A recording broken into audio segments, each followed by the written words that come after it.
Welcome to Sally Talk, Monday morning. Thanks for joining me live.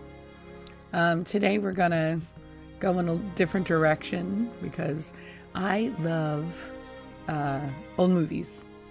And if anybody knows me, it's really kind of an obsession.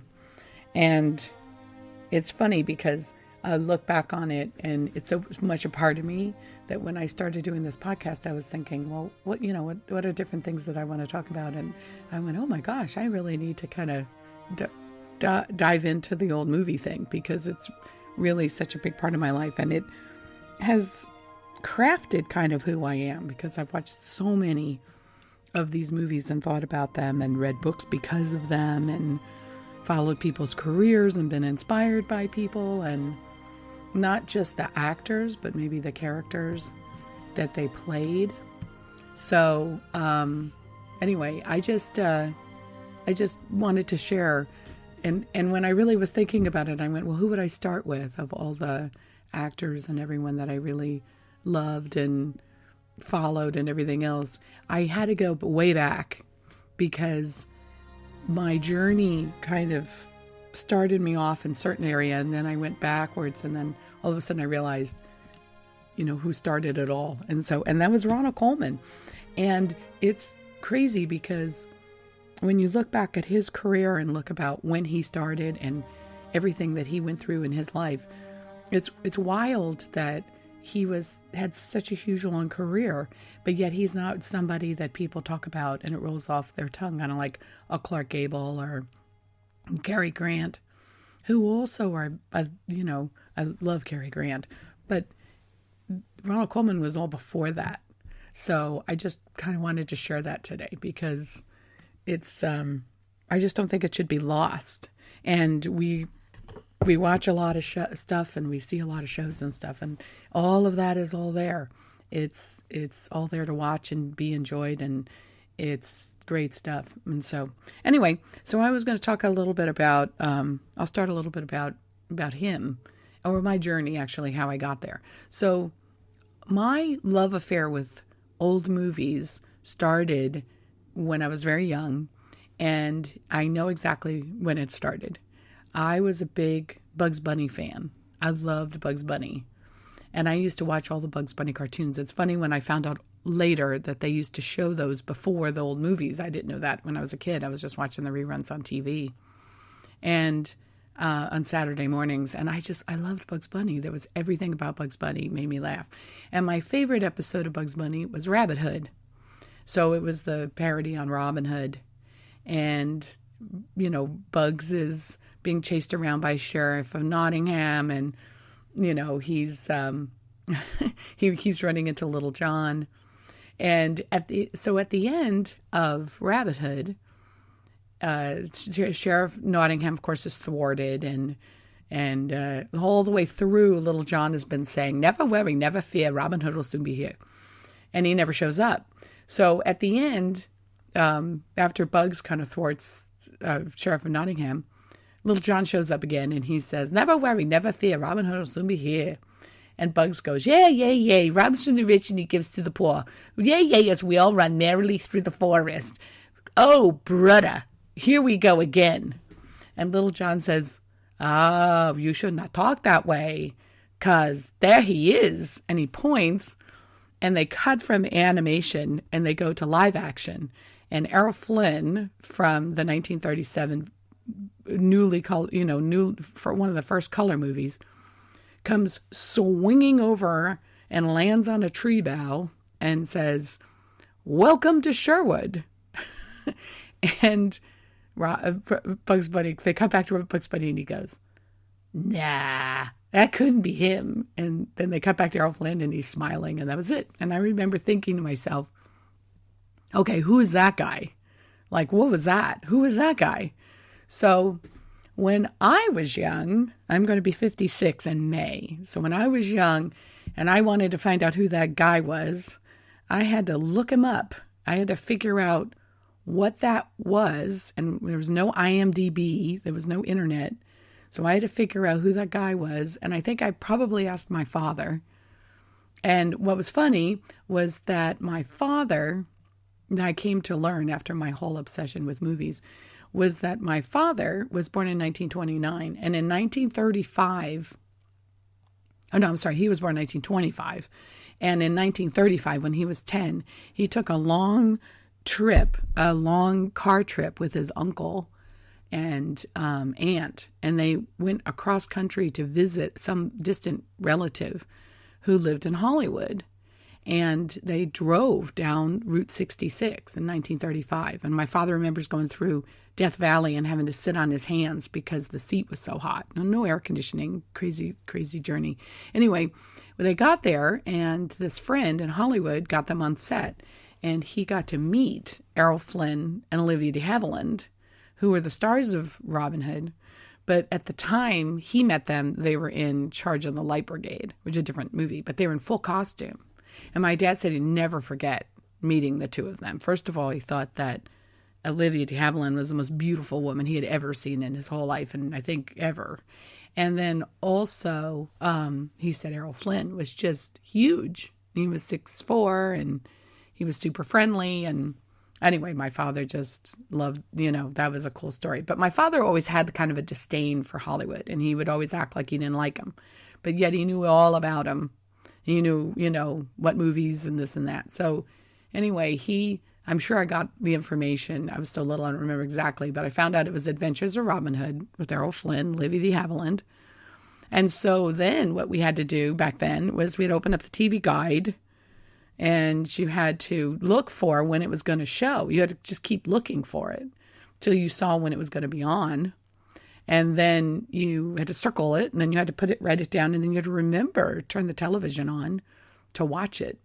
And you couldn't rent things. I remember when I first realized when we first were renting movies, and you could pop them in and watch them and stop them and rewind and see your favorite scenes over and over again, was heaven for me. Heaven, heaven, heaven, still is. But I remember. It was wild because I remember watching that, and I just loved everything about it, the adventure films and the swashbuckling and all of that stuff. So I went on a journey. So I got a book on all the Errol Flynn movies, and then I would look them up on TV Guide and see when they'd be on, and then I'd watch whatever I could, and I'd check them off in my book. So Errol Flynn was the first, my first love.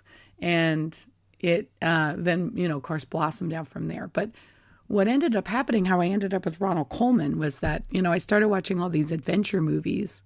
And so whenever I would see something or a reference or I'd read about something, I started seeing his name. And I was like, oh, I should probably check one of his movies out, and see who he is. And so when I saw him, I thought he was a contemporary. When I first saw him, I thought he was kind of a contemporary of all those guys, because Errol Flynn was the Adventures of Robin Hood and Captain Blood came out 1935, 1936, 1937 was Adventures of Robin Hood. And then I saw Tale of Two Cities was 1935. So I figured they were contemporaries. And then it wasn't until I saw Tale of Two Cities and then just thought Ronald Colman was the greatest, and then saw Prisoner of Zenda, that I realized, I was like, oh, I want to read about him. So I researched him, and he's such a fascinating character. He was 44 in 1935 when he did Tale of Two Cities, and it's really one of his most famous roles, but he has a lot of famous roles, but it was, one of his really, most famous parts, and they basically wanted him to do it. He wanted to play Sidney Carton, and of course it was a classic book and everything else.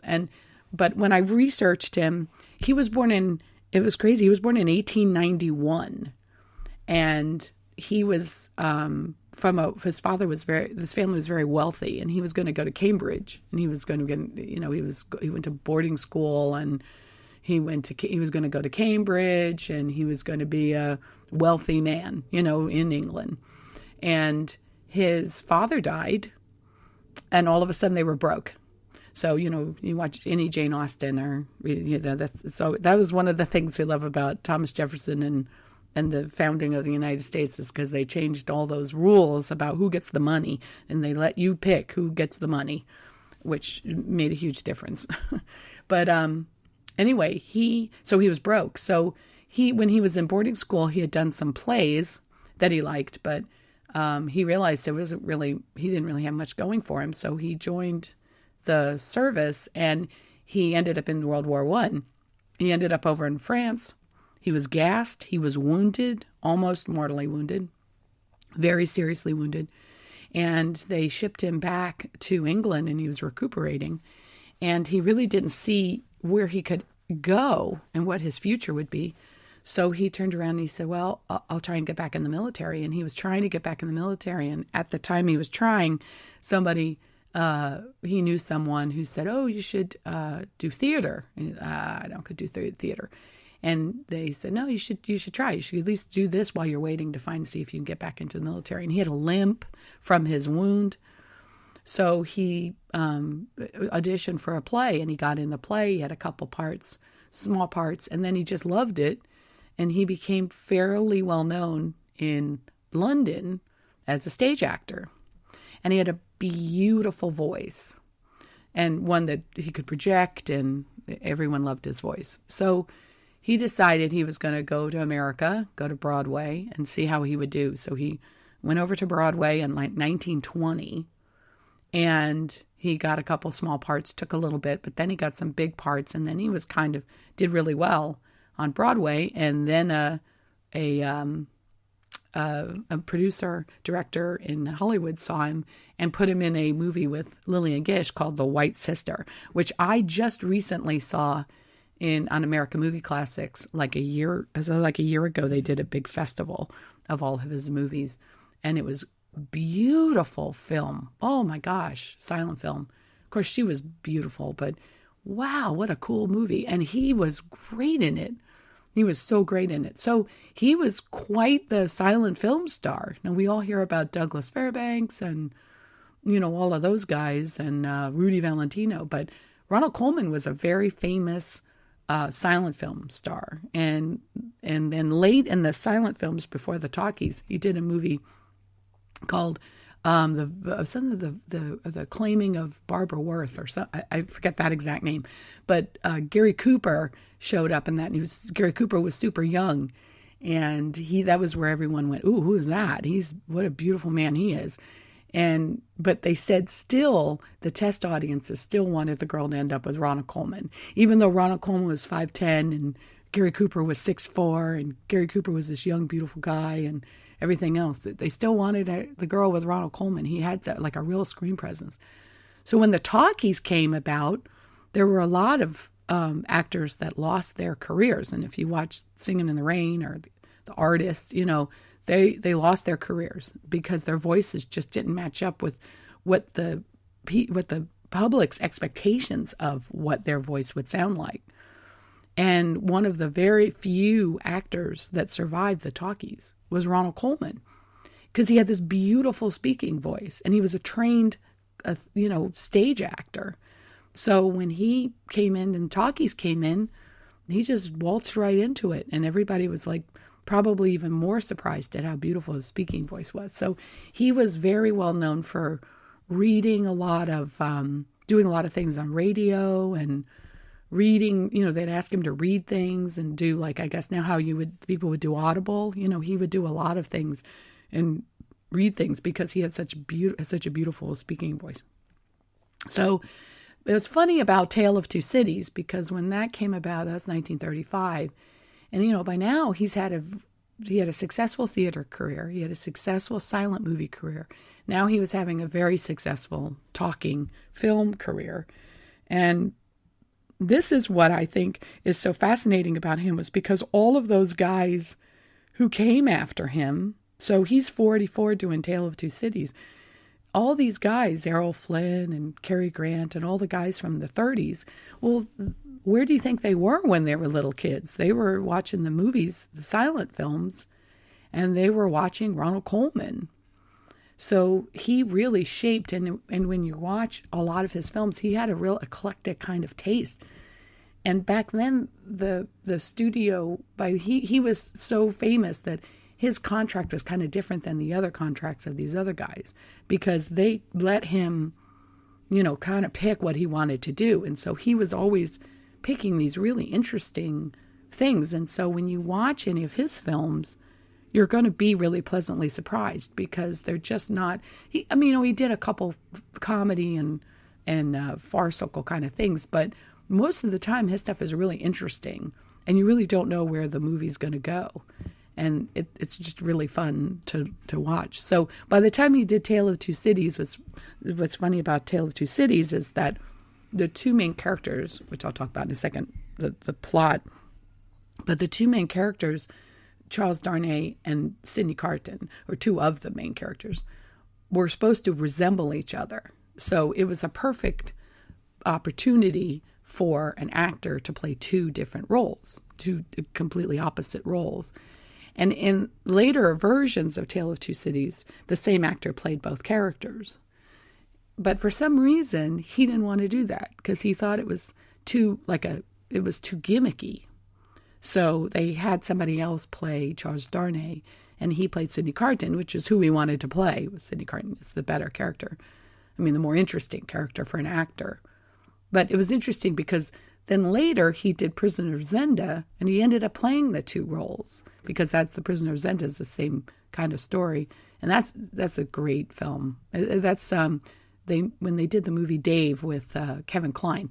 That's a revamp of Prisoner of Zenda. Prisoner of Zenda is just, they've done it a bunch of different times. There's a bunch of different versions of Prisoner of Zenda, but Ronald Colman's version is fantastic. But he played the dual roles. And I wish he had done that with Tale of Two Cities, because I think he would have brought a lot more depth to Charles Darnay.